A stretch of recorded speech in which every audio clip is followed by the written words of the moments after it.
Dar inicio a esta nota en Benimañana, vamos a mostrar el título de ámbito financiero del día de la jornada, que habla precisamente de una especie de pánico a nivel mundial en los mercados, crisis económica, caída de las bolsas, también habla un poco de la situación en Argentina. Ahí puntualmente dice, el Banco Central vendió ya más de 250 millones de dólares. ¿A qué se refiere esto? A la debacle, entre comillas, que ha presentado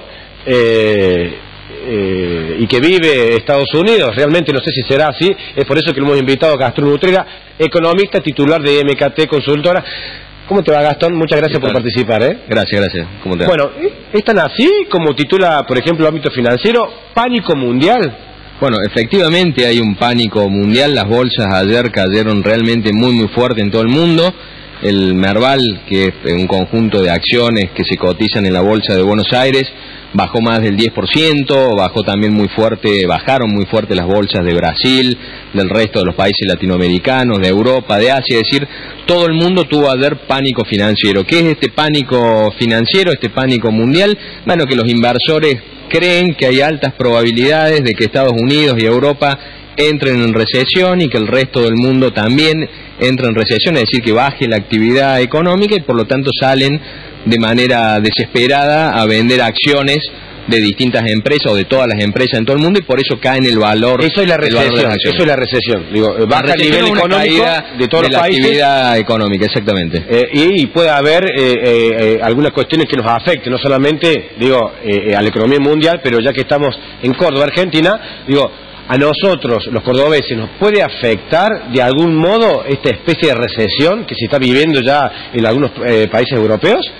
Sí, depende de qué ocurra y de cómo decante todo este pánico financiero, porque ahí para los que nos están escuchando tenemos que diferenciar. Una cosa es un pánico financiero donde los inversores se desprenden de distintos activos financieros y de acciones y colapsan las bolsas en todo el mundo, y otra cosa es si eso termina impactando en la actividad económica. Todavía el mundo no está en recesión, Europa viene creciendo muy poco, Estados Unidos viene creciendo muy poco, y el resto del mundo, los países asiáticos, China en particular, los países latinoamericanos, Brasil y Argentina en particular, vienen creciendo. Es decir, en el último año ha habido bajo crecimiento en los países desarrollados y alto crecimiento en los países en desarrollo. Lo que está ocurriendo ahora es que hay riesgo de que eso empeore, pero es algo que todavía no está ocurriendo. Si eso ocurriera, es decir, si los países desarrollados pasaran de crecer poco a entrar en una recesión, es decir, a que su actividad económica caiga, y eso arrastra al resto de los países emergentes y empiezan a crecer menos o entran en recesión, ahí sí eso afectaría a Córdoba, porque se reducirían sus exportaciones, se reducirían los precios de las materias primas agrícolas, de la soja, el maíz, el trigo, pero eso todavía no está ocurriendo. Tenemos que ver cómo termina decantando toda esta situación que por ahora es financiera y que se puede llegar a trasladar a la economía real, digamos, a la actividad económica. Eso te iba a preguntar, Gastón, a Doña Rosa, o en este caso el operario industrial que está viendo Benimañana, que entra en el turno tarde y está viendo el programa y dice, me puede pasar algo, me puedo quedar sin trabajo, me puede suspender, porque evidentemente va a bajar la producción industrial en estos casos. ¿Es realmente así? ¿Córdoba tiene algún tipo de blindaje o no puede hacer nada? No, blindaje no tiene ni Córdoba, ni tiene Argentina, como dio a entender el ministro de Economía. Digamos, Argentina no está blindada a lo que ocurre en el mundo. Si la actividad económica cae en China, cae en Brasil, Argentina va a tener problemas porque se le complica exportar bienes industriales a Brasil, se le complicaría exportar materias primas a China. Es decir, no estamos blindados ni mucho menos. Lo que sí me parece que hay que transmitirle a las personas que nos están escuchando es que no estamos en un escenario catástrofe, no estamos regresando a 2001, 2002. Si Estados Unidos y Europa entran en recesión, volveremos a una situación como la de 2009, para que la gente tenga referencia. Que fue solamente un susto. Cayó la actividad pero entre 3 y 4%, subió un poco el desempleo, se complicó un poco la industria aquí en Córdoba.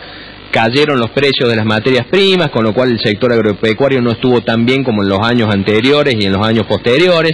cayó la actividad inmobiliaria de la construcción, pero todos los que nos están escuchando deben recordar que no hubo ninguna catástrofe. Claro, no hubo una catástrofe, una crisis generalizada, pero a ver, hoy trasladando la situación actual del país, supuestamente hay indicadores económicos que dicen que evidentemente estamos pasando por un buen momento económico, no solamente con inversiones, sino con datos que hablan, por ejemplo, el dato que ayer confirmó la presidenta, que ha bajado el desempleo.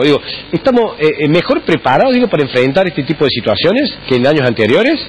En realidad venimos con una actividad económica que efectivamente viene creciendo en el último año, menos de lo que creció en el año anterior. El consumo sigue creciendo, un poco menos de lo que crecía hasta hace un año, pero llegamos con actividad, llegamos a esta situación con actividad económica que viene creciendo. A diferencia de 2009, tenemos un poco menos de margen de acción, porque en aquel momento, claro, todos deben recordar que el gobierno de Néstor Kirchner y de Cristina decidió utilizar los fondos de la FJP para financiar al Estado, usó reservas del Banco Central, usó utilidades del Banco Central.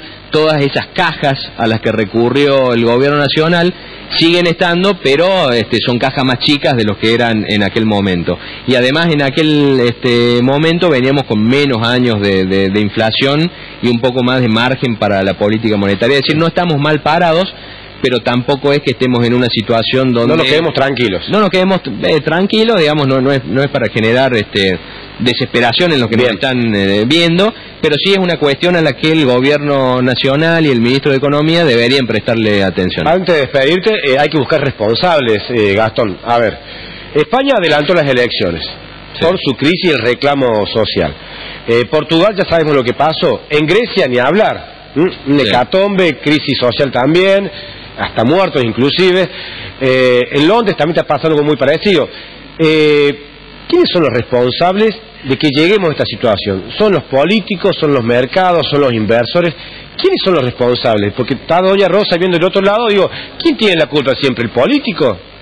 ¿Es así? En gran parte tienen responsabilidad los políticos de Europa, que no supieron manejar bien la economía de muchos países periféricos de la zona del euro, y que no están manejando bien la situación actual y no están logrando los consensos para tomar medidas de política económica adecuadas. Para que te des una idea, Europa ahora necesita más expansión monetaria, emisión del euro, baja de tasa de interés, y hace 3 o 4 semanas el Banco Central Europeo subió las tasas de interés. Es decir, se le está complicando tomar medidas de política económica, y eso tiene que ver con la política de los países del euro. Y en Estados Unidos, con más claridad todavía, hay una situación en donde la economía no está tan mal. Es decir, Estados Unidos no está por entrar en default, pero ni mucho menos, pero sí hay una situación política que fue muy evidente la semana pasada, cuando estaba el Congreso de Estados Unidos negociando el paquete de ajuste del gasto público para subir el límite de endeudamiento, en el cual el Partido Republicano y el ala más dura del Partido Republicano se mostró realmente muy inflexible en las negociaciones, y Obama no manejó bien la negociación. Está mostrando una falta de liderazgo que complica las cosas. De hecho, en estos últimos días, especialmente ayer, cada vez que habla Obama tratando de dar tranquilidad, genera más nerviosismo. Sí, genera más nerviosismo. Bueno, hay un problema político en el mundo desarrollado. Gastón, muchísimas gracias. Esperemos que la gente lo haya entendido. Me parece que sí lo entendió, está un poco más tranquila, porque por ahí, si seguía por los títulos de los diarios, la verdad que inquieta un poquito y te genera esa cuestión de decir qué hago, qué no hago. Gastón, titular de MKT, muchas gracias por participar de Ver y Mañana. Gracias a vos.